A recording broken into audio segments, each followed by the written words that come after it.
ఆర్థిక స్థితిగతులను గాడిలో పెడుతూ ప్రజలకు ఇచ్చిన అభయహస్తం గ్యారంటీ పథకాలైన మహిళలకు ఉచిత బస్సు ప్రయాణం, గృహజ్యోతి, 500 రూపాయలకే గ్యాస్ సిలిండర్, రైతు భరోసా, ఇందిరమ్మ ఇళ్లు ప్రభుత్వం అమలు చేస్తున్నటువంటి కొన్ని కార్యక్రమాలు. ఖమ్మం జిల్లాలో ఇప్పటి వరకు 4,44,48,224 ఉచిత బస్సు ప్రయాణాలు చేయటం వల్ల మహిళలు 209,21,46,000 రూపాయలను ఆదా చేశారు. జిల్లాలో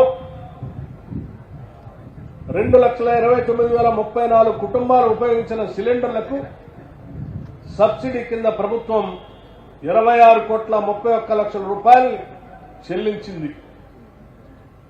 గృహజ్యోతి పథకం కింద మన జిల్లాలో ప్రభుత్వంచే 160,30,00,000 రూపాయల సబ్సిడీ చెల్లించి 2,43,852 కుటుంబాలకి లబ్ధి చేకూర్చాం.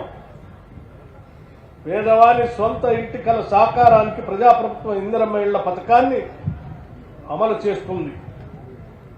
ఈ పథకంలో 5 లక్షల రూపాయల ఇంటి నిర్మాణానికి పూర్తి సబ్సిడీతో లబ్ధిదారుని ఖాతాలో జమ చేస్తుంది.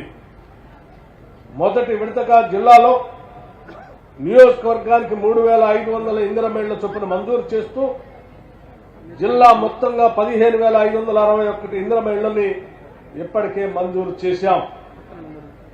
నిర్మాణాలు వివిధ దశల్లో ఉన్నాయి.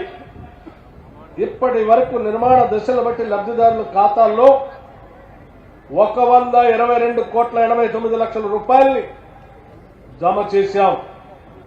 నిరుపేదలకు ఆరోగ్య భద్రత కల్పించేందుకు రాజీవ్ ఆరోగ్యశ్రీ కింద ఉచిత వైద్య పరిమితి 5 లక్షల రూపాయల నుంచి 10 లక్షల రూపాయలకు పెంచడం జరిగింది.